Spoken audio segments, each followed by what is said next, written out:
mwenzio hongera kwa ajili ya siku ya leo tena. Sasa now we are counting 51 days. Imekuwa siku ngapi? Just strings to be the best. Strings. Amen. Mungu amekuwa mwema kwetu, na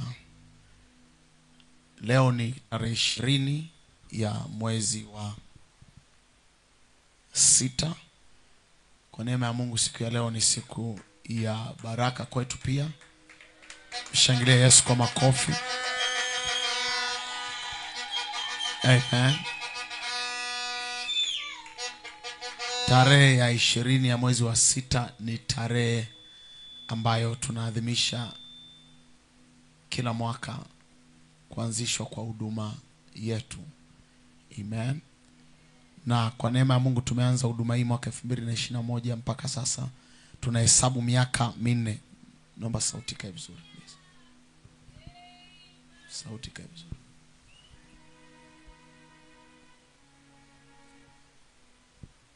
Ni mwaka wangapi? Ni mwaka wa 4. Mshangilie Yesu kwa ajili ya miaka hii 4 ya baraka. Mshangilie tena Yesu kwa ajili ya miaka hii 4 ya baraka. Miaka 4 ya neema. Miaka 4 ya kuwezeshwa. Miaka 4 ya kutiwa nguvu. Miaka kusaidiwa na Bwana. Miaka 4 ya kuinuliwa na Bwana. Piga kelele kama unaona tumesaidiwa na Bwana. Piga kelele kama unaona tumesaidiwa na Bwana. Wakati adui alikuwa anatazamia turudi nyuma, adui anatazamia tuanguke, Bwana akatusaidia. Wakati adui anatusukuma, Bwana ametusaidia. Imekuwa ni miaka 4 ya ushindi. Ushindi katika vita zote, ushindi katika mapambano yote. Haijawa miaka 4 ya kurudi nyuma. Imekuwa miaka 4 ya utukufu kwenda utukufu, utukufu kwenda utukufu. Mshangilie Bwana kwa makofi kama unaweza. Kelele zako zipae mbele za Bwana. Kelele zako zipae mbele za Bwana. Kelele yako ipae mbele ya Bwana. Sauti yako ipae mbele ya Bwana. Ni Bwana ametusaidia. Kuna wimbo anasema ni Bwana, ni Bwana, mtakatifu ni Bwana, majeshi ya malaika yanapaza sauti yakisema mtakatifu ni Bwana. Isi watoto wa tunapaza sauti tukisema mtakatifu ni Bwana, majeshi ya malaika.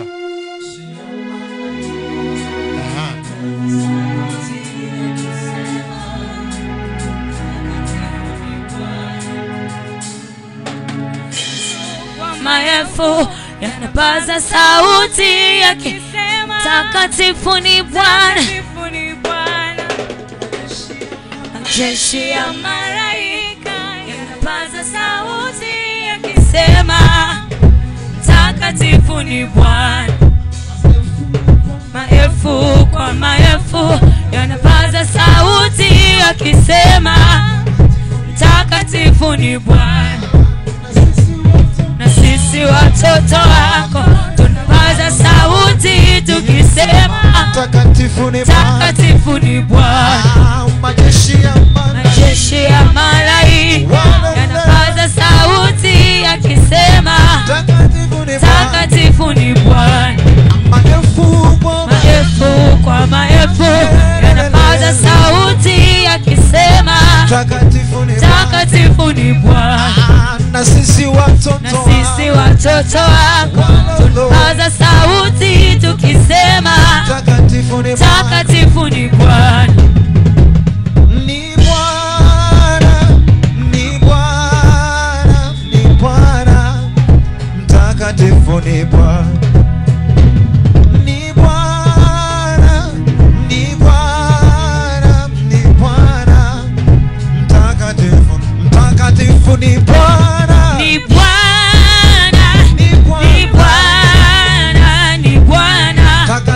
ni Bwana. takatifu ni Bwana, Takatifu ni Bwana. ni Bwana, Ni ni Bwana. Bwana, ni Bwana, Takatifu ni Bwana. takatifu ni Bwana, Takatifu ni Bwana. ni Bwana, Ni Bwana. ni Bwana, ni Bwana, Takatifu ni Bwana. takatifu ni Bwana, Takatifu ni nani? ni Bwana, Ni Bwana. ni Bwana, ni Bwana, Takatifu ni Bwana. takatifu ni Bwana, Takatifu ni Bwana. ni Bwana, ni Bwana, ni Bwana, takatifu ni Bwana. Zaburi ya 28 mstari wa 7. Zaburi ya 28 mstari wa 7 anasema, Bwana ni nguvu na ngao yangu, moyo wangu umemtumaini, nami nimesaidiwa, basi moyo wangu unashangilia, na kwa wimbo wangu nitamshukuru. Bwana ni nguvu zangu na ngao yangu, moyo wangu umemtumaini, nami nimesaidiwa, basi moyo wangu unashangilia, basi moyo wangu unashangilia. Sema nami nimesaidiwa. Sema nasi tumesaidiwa. Sema nasi tumesaidiwa. Piga kelele tena, sema nasi tumesaidiwa. Moyo wangu unashangilia, moyo wangu unashangilia. Mshangilie Bwana kama umesaidiwa na Bwana. Mshangilie tena Bwana kama umesaidiwa na Bwana. Kama aliyetufikisha hapa ni Bwana, mshangilie Bwana. Mungu bariki. Ongeza makofi kwa Yesu. Haleluya. Bwana Yesu asifiwe. Mazingira yote Mungu ametusaidia. Naomba mic ikae sawa.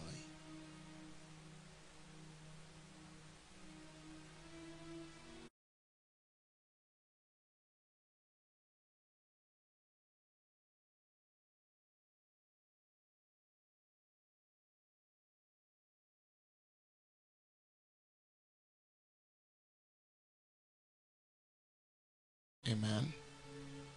Bwana Yesu asifiwe. Kwa miaka hii minne ambayo tumeanza huduma mpaka sasa, tumeona mkono wa Mungu kwenye kila hatua ambazo Bwana ametusaidia. Naomba hiyo mic. Sit. Put this one.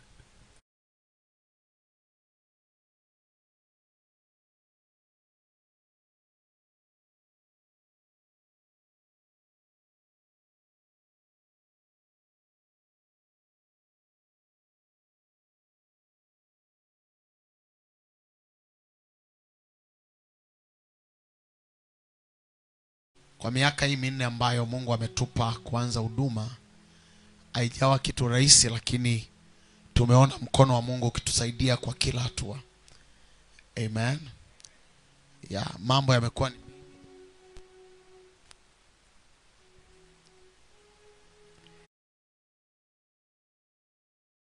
na ametusaidia. Sema amen. Kwa maombi mengi, kwa mifungo mingi, Bwana ametusaidia. Sema amen.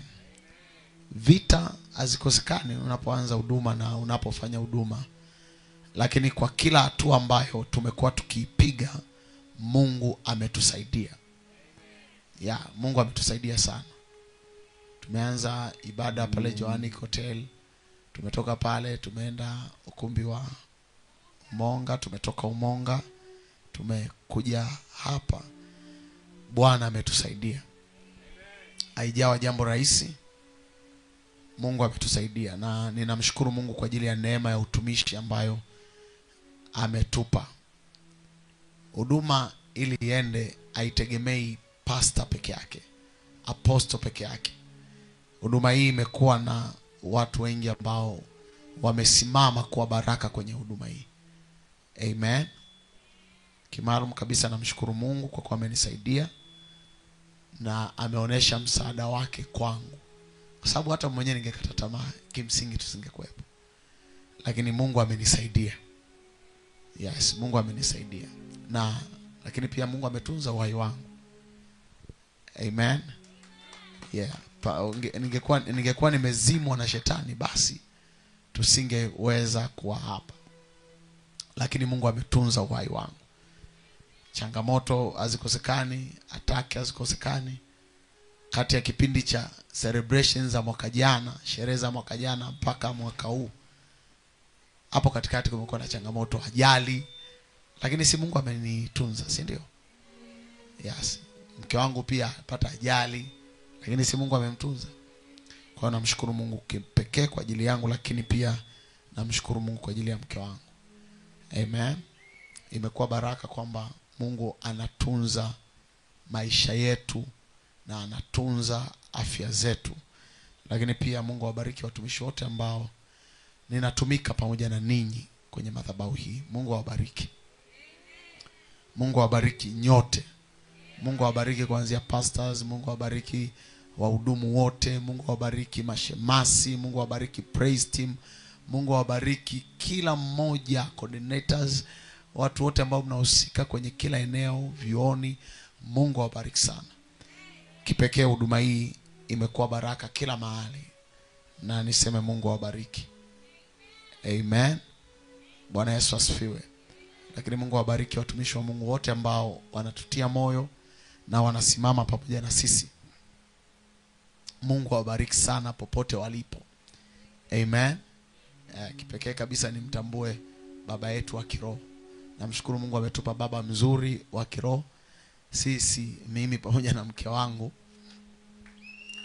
Na sio jambo dogo. Ninamshukuru Mungu kwa ajili ya baba yetu Dr. Paul Enenche pamoja na mama Becky Enenche. Ni baraka sana kwenye maisha yetu, na ni wazazi wazuri kwetu, na ni walezi wazuri kwetu. Mshangilie Mungu kwa ajili ya wazazi wetu wa kiroho. Ukiona pia tunapiga hatua, ni kwa sababu kuna watu wazuri ambao wanatulea kiroho pia, na wanatutia moyo, wanatufundisha, tunapata hekima za kimaongozi. Haijawa jambo rahisi kuweza kupata wazazi kama hawa, lakini Mungu ametubarikia na tunaongozwa na Bwana, lakini pia tunaongozwa pamoja na watumishi wa Mungu hao wazuri. Mshangilie Yesu kwa makofi kwa ajili yao. Haleluya. Bwana Yesu asifiwe. Basi mwisho, Mungu akubariki kwa maombi, na leo ikiwa ni siku yetu ya 51, mshangilie Yesu kwa makofi. Na nikasema siku ya leo itakuwa ni ibada maalum ya maachilio. Ibada maalum ya nini? Ya maachilio. Tunaposherehekea na tunapomfurahia Bwana, ibada ya leo itakuwa ibada maalum ya nini? Ya maachilio. Mshangilie Yesu kwa makofi. Na ninaomba uketi mahali ulipo. Mungu atubariki. Haleluya. Bwana Yesu asifiwe. Twende kwenye kitabu cha Matendo ya Mitume sura ya 2 na mstari wa 1. Matendo ya Mitume sura ya 2 kuanzia mstari wa 1. Maandiko yanasema, hata ilipotimia siku ya Pentecost, walikuwa wote mahali pamoja. Kukaja ghafla toka mbinguni uvumi kama uvumi wa upepo wa nguvu ukienda kasi, ukaijaza nyumba yote waliokuwa wameketi. Kukawatokea ndimi zilizogawanyikana kama ndimi za moto uliowakalia kila mmoja wao. Wote wakajazwa Roho Mtakatifu, wakaanza kusema kwa lugha nyingine kama Roho alivyowajalia kutamka. Wote wakajazwa Roho Mtakatifu. Then maandiko yanasema wakaanza kusema kwa lugha nyingine kama Roho alivyowajalia kutamka. Sema amen. Kwa kifupi, maandiko yanapozungumzia siku ya Pentekosti, ilikuwa ni siku ya 50 mara baada ya kupaa kwa Yesu. Ilikuwa ni siku ya ngapi? Ilikuwa siku ya nini? Ya 50. Bwana Yesu asifiwe. Bwana Yesu asifiwe. Na maandiko yanasema ilipotimia siku ya 50 mara baada ya kupaa kwa Yesu, Kitu gani kilitokea? Watu wa Mungu walijazwa nguvu za Roho Mtakatifu. Si ndio? Bwana Yesu asifiwe. Na nataka niende kidogo kwa kasi kidogo. Kwa hiyo utanivumilia. Amen. Maandiko yanasema kukaja ghafla toka mbinguni uvumi kama uvumi wa upepo wa nguvu. Sema upepo wa nguvu. Sema upepo wa nguvu. Sema upepo wa nguvu. Ni swala moja kuwa na upepo, lakini ni swala la pili kuwa na upepo wa nguvu. Amen. Kwenye kipindi cha siku 50 kukatokea nini? Sema upepo wa nguvu. Sema upepo wa nguvu. Na maandiko yanazungumza uvumi ulitoka wapi? Wa uvumi wa upepo uliokuwa na nguvu. Sema ulitoka mbinguni. Sema ulitoka mbinguni. Kwa hiyo kwenye siku hizi 50 kitu gani kilitokea? Kulitokea upepo kutoka mbinguni. Upepo kutoka wapi? Upepo kutoka wapi? Mbinguni. Na mara baada ya upepo kutoka mbinguni kutokea, maandiko yanasema upepo ulikuwa na nguvu. Haukuwa tu upepo wa kawaida, haukuwa tu upepo unaoenda kasi, lakini ulikuwa ni upepo wenye nguvu. Ulikuwa ni upepo wenye nini? Wenye nguvu. Mara zote Mungu anapotaka kuanza kufanya vitu vipya, nilikuelekeza siku ya jana, siku 50 ni siku za maachilio, lakini pia ni siku za mwanzo mpya.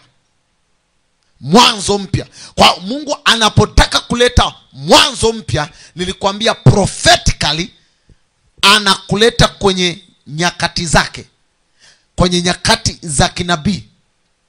Na hizi nyakati za kinabii tunaona kwenye unabii ilipotimia siku ya 50 upepo wa nguvu kaja kutoka mbinguni. Wangapi wanaelewa ninachoongea? Jana tukaangalia vizuri zaidi na tukaona kuanzia kwenye kitabu cha Walawi. Amen. Kwenye kitabu cha Walawi sura ya 25 mstari wa 8 tukaangalia pale.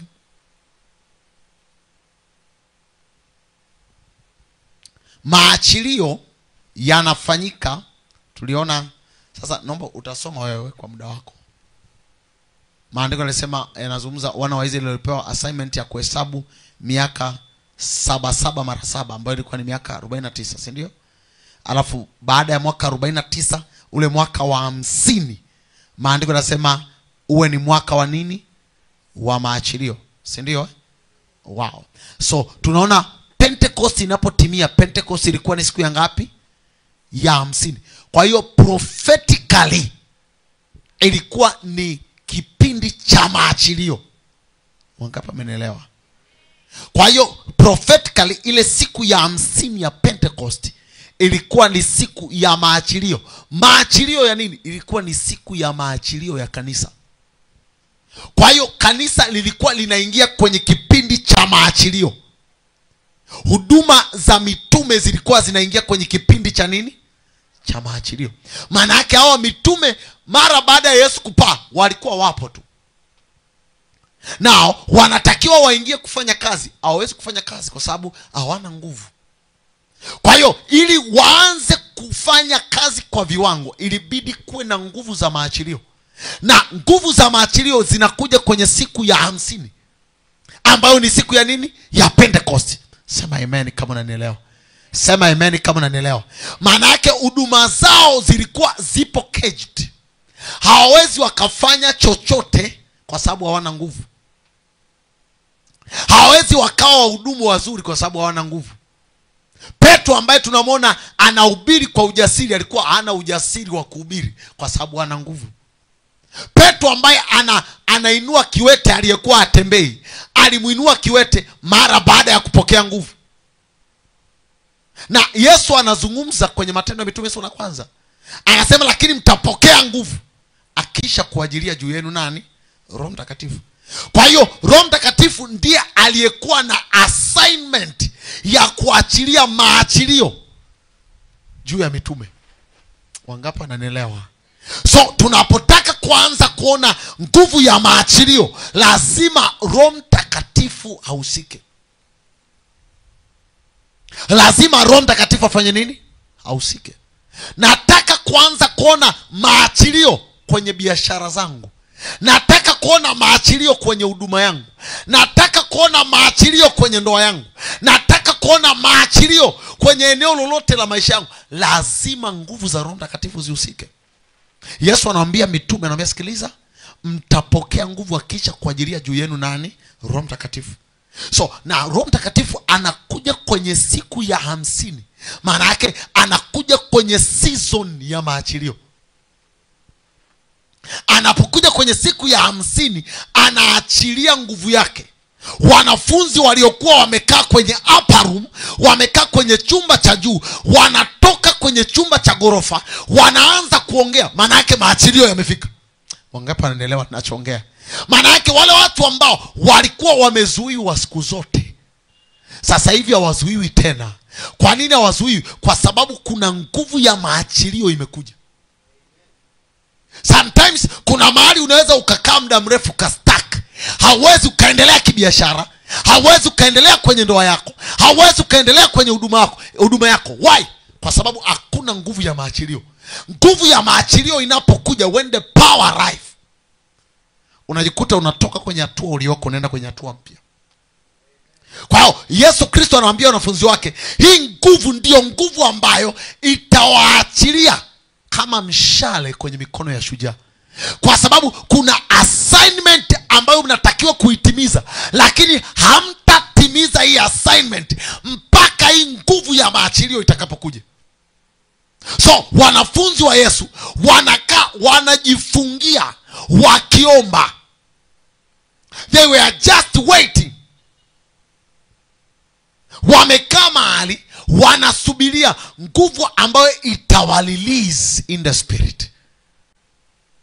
Biashara yako ili iweze kwenda inahitaji nguvu ambayo itakupush.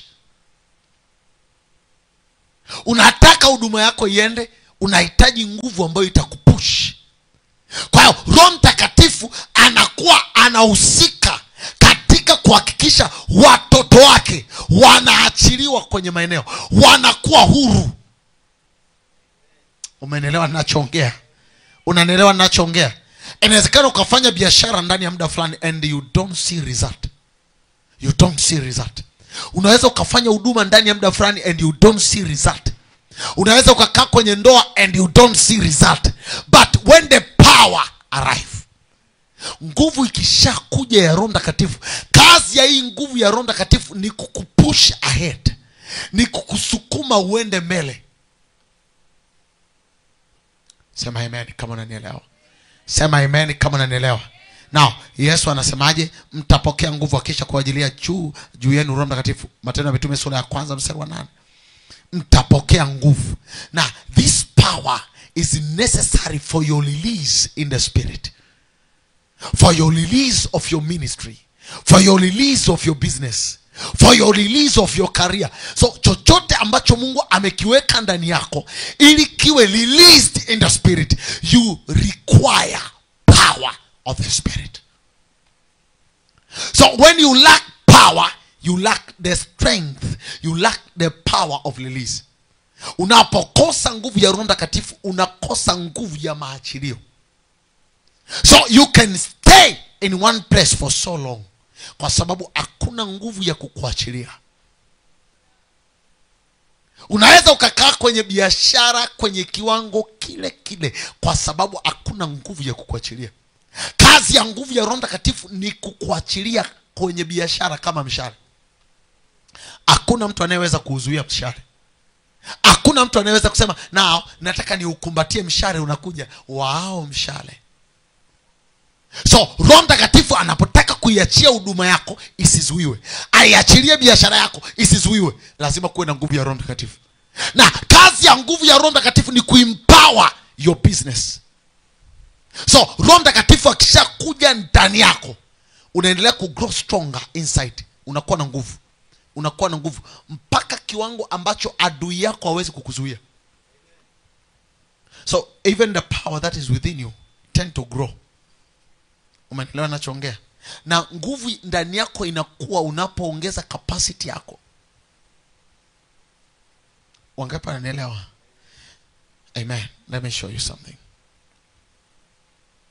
Turudi pale kwenye kitabu cha Matendo ya Mitume. Matendo ya Mitume sura ya 2. Anasema hivi, hata ilipotimia siku ya Pentekoste walikuwa wote mahali pamoja. Kukaja ghafla toka mbinguni uvumi kama uvumi wa upepo wa nguvu. Remember, ahadi ya Yesu ilikuwa ni nini? Mtapokea nini? Now, maandiko hapa anasema upepo ulikuwa ni upepo dhaifu? Hapana. Anasema upepo ulikuwa ni nini? Upepo wa nguvu. Na mahali ulipotoka upepo haukuwa wa duniani. Umeelewa ninachoongea? Maana yake at this moment kwa ajili ya maachilio, the power that is required haitoki tena duniani. Wangapi wananielewa? Wangapi wananielewa? Biashara yako Mungu akitaka kuiachilia, nguvu inayotakiwa haitoki duniani. So unaweza ukakaa na watu wanatumia nguvu za hapa duniani, wanatumia nguvu za ushawishi wa hapa duniani, na kuna mtu mwingine anatumia nguvu za ushawishi kutoka mbinguni. Hao watu ni entity mbili tofauti. Huyu anatumia nguvu ambayo ni super power. Ni super power. Maandiko yanasema kukaja ghafla upepo kutoka wapi? Ghafla toka mbinguni uvumi kama uvumi wa upepo. Ghafla kutoka wapi? Mbinguni. Uvumi. Manake it was just a strong wind from heaven. Na upepo maandiko yanasema ulikuwa hauko katika namna ya kawaida. Unajua kuna upepo ambao una move kwa namna ya kawaida, na wengi wanaupenda aina hiyo ya upepo. Wanasema upepo unaleta mazingira ya hali nzuri, upepo wa baharini mzuri. Lakini maandiko yanasema ulikuwa ni uvumi, na anasema ulikuwa ukienda kwa kasi because of the power. Kama ulifuatilia somo la Roho Mtakatifu ambalo nilifundisha seminar FPST, kuna kitu nilizungumza, nilisema kila kitu ambacho kimeandikwa kwenye maandiko kina maana. Maandiko yanaposema upepo ulikuwa ukienda kwa kasi, ni interpretation ya kiroho, ni tafsiri ya kiroho ya aina ya speed ambayo inakuja mara baada ya maachilio. So Roho Mtakatifu anapomwachilia mtu, anamwachilia kwa speed. So ilipotimia siku ya Pentecost, one of the things that came, it was speed.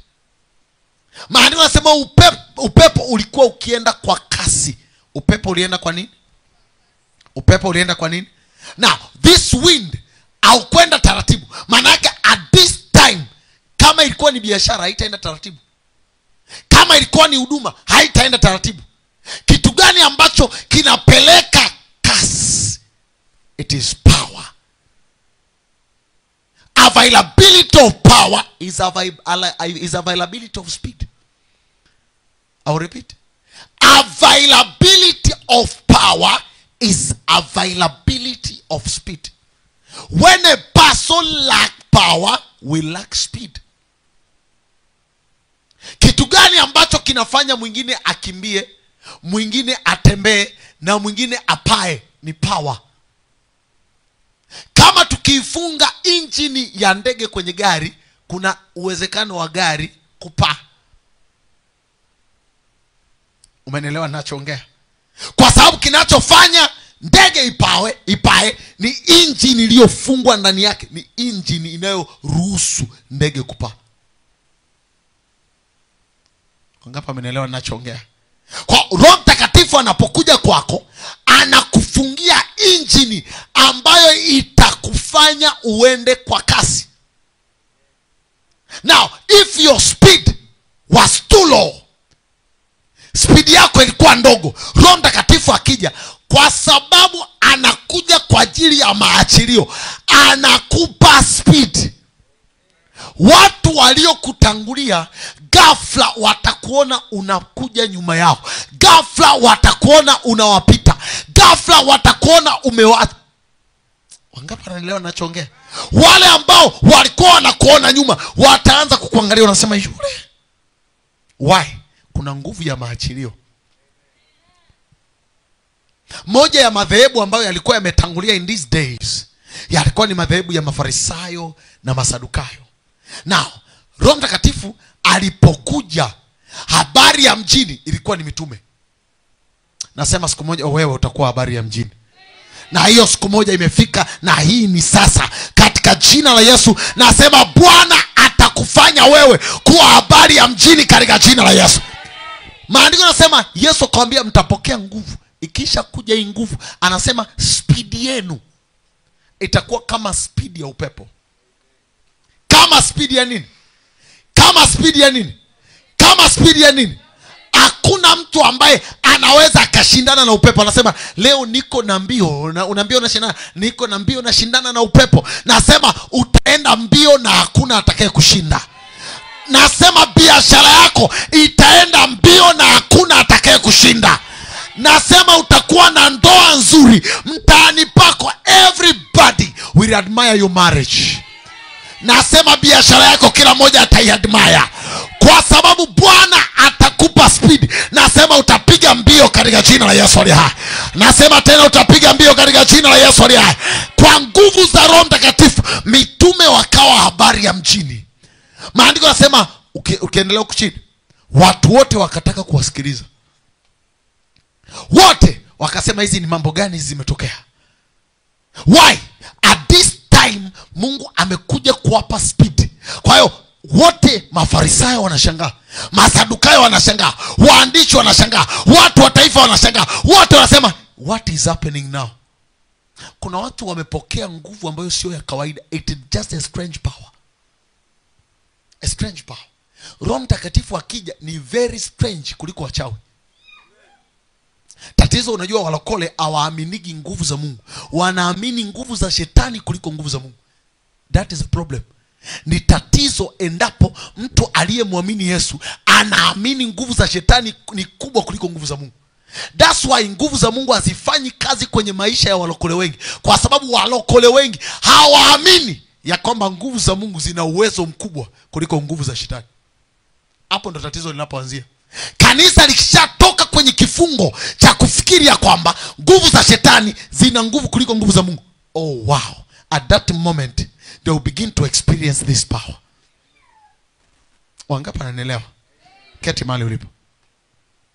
Kwa hiyo kwa kadiri ambavyo unapokea ufahamu, unazidi kufahamu ya kwamba okay, at this time kuna package imeachiriwa, na hii package ni Roho Mtakatifu.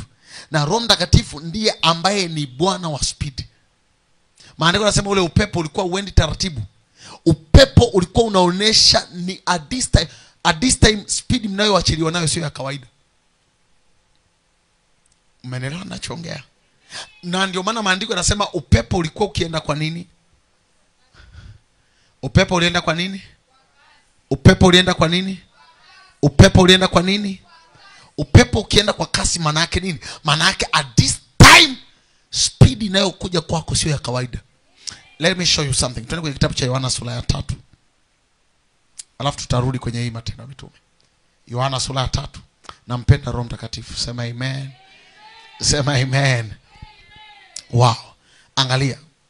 Palikuwa basi, kwanza mstari wa kwanza. Basi palikuwa na mtu mmoja wa Mafarisayo, jina lake Nikodemo, mkuu wa Wayahudi. Huyo alimjia usiku akamwambia, Rabi, twajua ya kuwa mwalimu umetoka kwa Mungu, kwa maana hakuna mtu awezaye kuzifanya ishara hizi usifanyazo wewe isipokuwa Mungu yu pamoja naye. Haleluya. Yesu akajibu akamwambia, amini amini nakwambia, mtu asipozaliwa mara ya pili hawezi kuona ufalme wa Mungu. Wow. Mstari wa 4 anasema, Nikodemo akamwambia, awezaje mtu kuzaliwa akiwa mzee? Aweza kuingia tumboni mwa mamaye mara ya pili akazaliwa? Yesu akajibu, amini amini nakwambia, mtu asipozaliwa kwa maji na kwa Roho hawezi kuingia ufalme wa Mungu. Kilichozaliwa kwa mwili ni mwili, kilichozaliwa kwa Roho ni roho. Usistaajabu kwa kuwa nilikwambia amna budi kuzaliwa mara ya pili. Upepo uvuma upendako na sauti yake waisikia. Sema sauti yake waisikia. Now when you see the wind, by the way, we don't see the wind, we hear the wind. Sema amen kama unanielewa. Hakuna mtu ambaye anauona upepo ila anausikia. Now read the verse. Upepo uvuma upendako na sauti yake waisikia, lakini hujui unakotoka wala unakokwenda. Kadhalika na hali ya kila mtu aliyezaliwa kwa nini? Kwa roho. Kwa tafsiri rahisi manake, even the speed ambayo utatoka nayo, watu watakuwa wanakuangalia, wanasema hatujui huyu jamaa ameanzaje. Na hatujui kwa nini jamaa anaenda kasi. Hii hali sio ya kawaida. Lazima ujifunze kitu kimoja. Kama shetani atakuwa anakupigia makofi, ujue uko sawa naye. Kama watu watakuwa wanakuangalia alafu akasema huyu jamani wa kawaida, ujue uko sawa nao. Maandiko yanasema hivi, upepo huvuma, lakini hauwezi kujua ni wapi umetoka na wapi unakwenda, ila tu tunasikia tu effect zake, tunasikia matokeo yake. Upepo ukivuma hapa, kitakachofanya tujue upepo umevuma ni nini, tutakapoona haya maturubai yote yamepigwa, tutakapoona vumbi limetoka huko, karatasi zimeinuliwa juu. Wangapi wanaelewa ninachoongea? Then watu wote wanasema upepo unavuma ila hatuone. Kama unauona tunasema ukamate. Wangapi wanaelewa ninachoongea? Na Yesu anasema hivi, kadhalika ni hali yake. Sema hali. Kwa sababu hichi ni kitu ambacho kinatokea ndani. When I speak about divine speed ambayo inazaliwa kutokana na hii nguvu ya maachilio. Hii nguvu ya maachilio inapokuja, hii divine speed inatokea ndani. Maana yake kama huduma ilikuwa inaenda slowly, when this power come, bam, automatically from within you begin to see like kuna mtu amekupa matairi na unaenda kwa speed and you don't know. Biashara yako inaenda kwa speed and you don't know, even yourself. Unasema sielewi kitu gani kinatokea, ila kila nikifungua biashara mzigo wangu unaisha. Na anasema hivi, kadhalika hali yake mtu aliyezaliwa mara ya pili. Maana yake hichi kitu kinakuwa kinakaa ndani, na ndio maana anasema ni hali yake. Maana yake ni hali ya kiroho, ni kitu ambacho kinakuja kuketi ndani yako, ni hali ambayo inazaliwa ndani yako. Na ndio maana hakuna mtu anaweza kukuzuia, kwa sababu ni hali, sio matokeo. Watajaribu kubadilishia mazingira, waseme tumpeleke kwenye mazingira haya ataferi. Wanakupeleka kwenye ile mazingira, wanakuta kwa sababu it come from within, wanakuta bado still unabadilisha yale mazingira. Wanakupeleka jangwani, wanakuta jangwani napo unabadilisha panakuwa kijani kibichi, kwa sababu vitu vinavyotoka havitoki nje bwana, vinatoka tokea ndani. When they look at you, wanajaribu kukuzuia. Nobody can stop the wind. Hakuna anayeweza kuzuia upepo. Kwa wakikuangalia wanasema ngoja tumwekee figisu tujaribu kumzuia.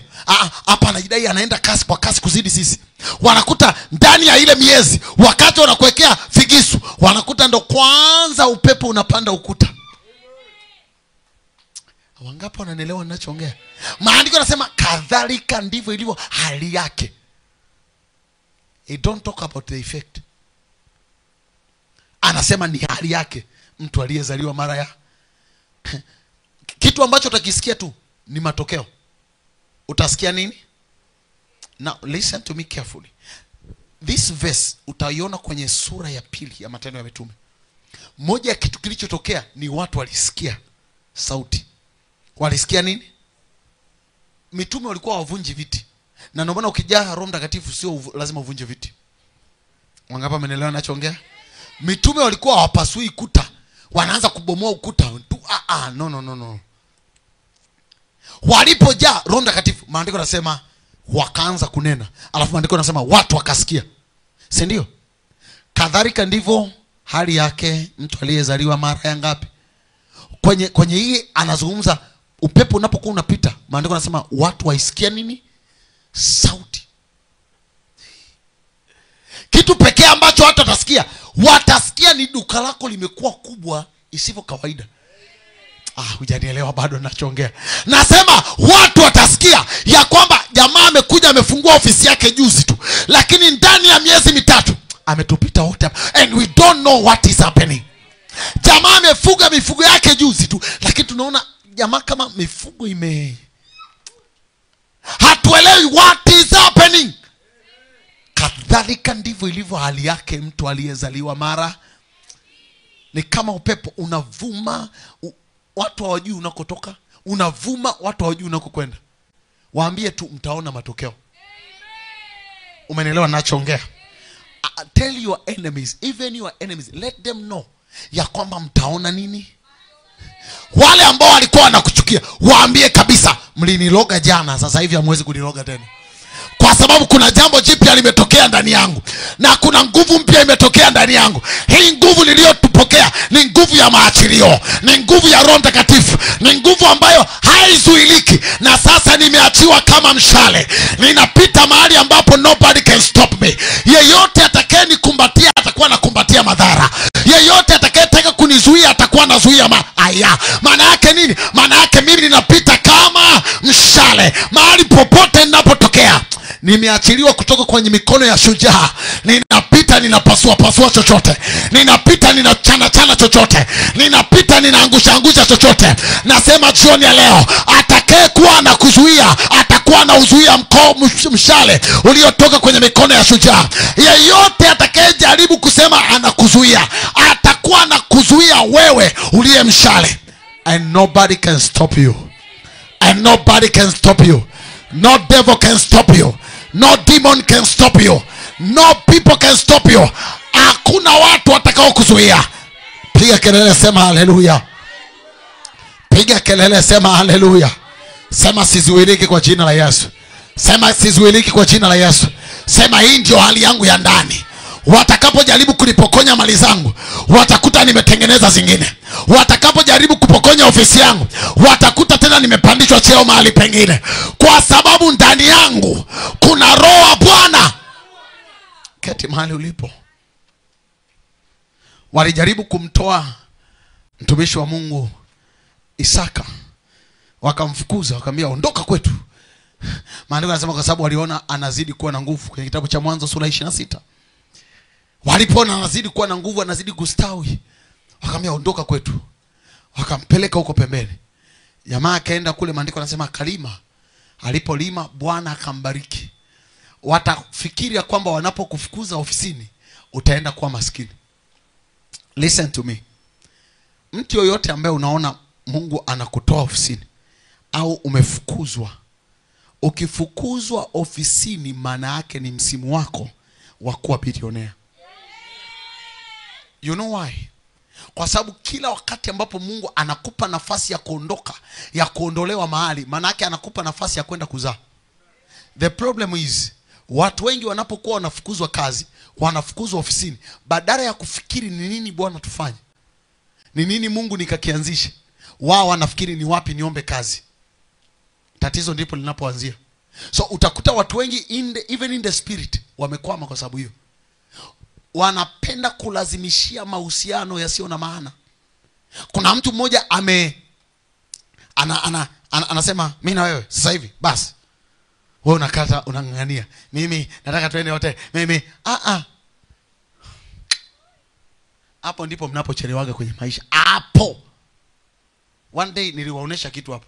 Kuna wakati unapokuwa unangangania vitu vingine ambavyo Mungu amevitoa mikononi mwako, maana yake unazuia vitu vipi ambavyo Mungu alitaka akupe. Nataka wewe rafiki yangu, unajua ni nini nimekukosea? Ni nini basi nimekukosea? Let them go. Let them go. Let them go. Waache waende. Baada ya miezi watasikia tu habari zako mjini. Watasikia tu sometimes waache waende. Alafu wataona matokeo. Ninamwombea mtu mmoja hapa. Bwana, wakati unahisi kama umeachwa, listen to me. Kuna kitu kizuri kinakuja mbele yako. Kuna baraka zinakuja mbele yako. You are too big.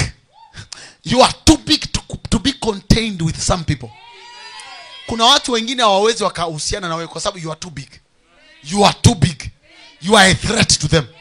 Wewe ni tishio kwao. Yani even the way you are a threat to them.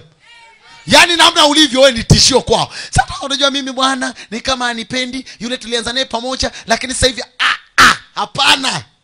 Hawezi kuibeba neema iliyoko ndani yako. Hao unasema love me. Hapana. Kuna watu wengine wanasema no, I don't have to beg to love you or to love me. Asiwezi kukubembeleza. Sometimes acha kubembeleza.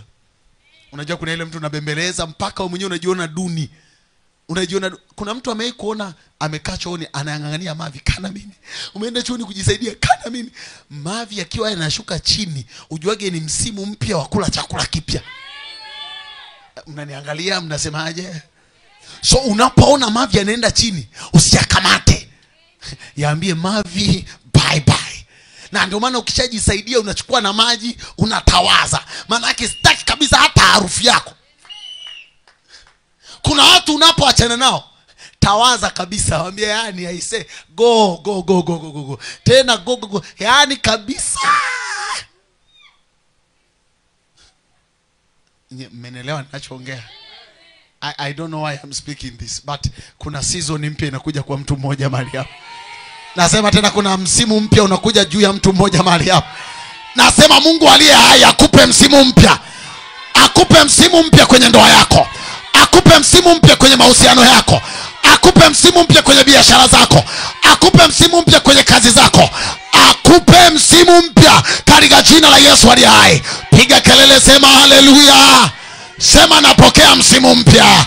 Sema napokea msimu mpya. Sema napokea watu wapya. Sema napokea watu wa baraka. Sema napokea watu waliojaa neema. Kwa sababu nimebarikiwa, napokea watu waliojaa neema. Napokea watu waliojaa neema. Napokea watu waliojaa neema. Katika jina la Yesu aliye hai, napokea watu waliojaa neema. Piga kelele, sema amen. Piga kelele, sema amen. Keti mahali ulipo. Kuna watu jifunze kuwaacha wapite.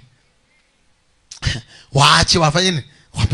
Usiwanganganie. Nimejifunza haya kwenye maisha. Kuna watu walikuwepo kwenye maisha yangu, Bwana amewatoa. Sio wamekufa, ila Bwana amewatoa. Anasema mimi nilikupenda lakini Bwana amekupenda zaidi. Amekutoa. Sometimes mtu unayemshikilia ni mtu, ni jibu la maombi ya mtu mwingine. Anatakiwa aende kwa mtu mwingine. Unapomwachilia na vya kwako pia vinaachiliwa. Unakoma kwenye mahusiano mpaka unakuwa na magamba usoni. Ukiangaliwa hivi yani unanuna tu mdodo. No, don't do that. Usifanye hivyo. Kuna mwanaume wewe muachilie. Ukishamwachilia huyo mwanaume, unakuta Mungu anakupa mume wako mzuri, anayekupenda for free, ambaye akuangalie shepu lako. Sasa wewe shepu lako unakuta wewe mnene wewe umenenepa mno. Uhitaji mwanaume ambaye atakukandamiza eti kwamba umenenepa. Unataka nikonde. Ukinilisha uwe unajua wazi nitanenepa. Umenielewa ninachoongea? Unaelewa ninachoongea? Sasa upate mwanaume ambaye atakupenda ulivyo ukiwa unanenepa. Amen. Anapenda shavu lako linapoongezeka. Anamfurahia Bwana shavu lako linapoongezeka. Ukipungua kidogo anasema amen. Mungu ameamua akupunguzie nyama kidogo. Kwa sababu nyama sio wewe unayejiongeza, wala sio wewe unayejipunguza. Uwezo wa kupunguza au kuongeza upo kwenye mikono ya Mungu. Kaa na mtu anayekupenda macho yako ulivyo. Asemi macho yako mabaya, macho ya fulani ndo mazuri. Apende masikio yako yalivyo. Asiweze kusema masikio yako yapo kama antena. Apende vile yalivyo. Apende midomo yako vile ilivyo. Ajisikie furaha anavyokuona. Unanielewa ninachoongea? Acha kungangania mtu ambaye anakukagua ulivyo, alafu anasema basi tu kwa sababu tu nimeshakuwa ndo basi. Uhitaji mtu anayesema ndo basi. Unajua sometimes ukiwaambia walokole maneno kama hasa shindwa shetani. Kwa sababu wewe ndio unayempenda, ndio maana unaniambia nishindwe. Na sishindwi bahati mbaya, nimeshaachiliwa. Mimi nimeshaachiliwa. Nimeshaachiliwa. Umenielewa ninachoongea? Nimeshaachiliwa. Na ndio maana wewe na kimo chako cha urefu wako, kijana wa kiume, unapata dada anasema wewe mfupi sana, mimi wewe sio type yangu. Kwa sababu nini wewe mfupi? Amna. Nenda tafuta mwenzako ambaye anafurahia kimo chako hicho kifupi. Ukitokea hivyo, anakufurahia, anasema amina. Hata kama ni mrefu anasema amina, ubarikiwe. Tatizo unakomalia. I don't know kwa nini nimeongea haya. No. Sema amen kama unanielewa.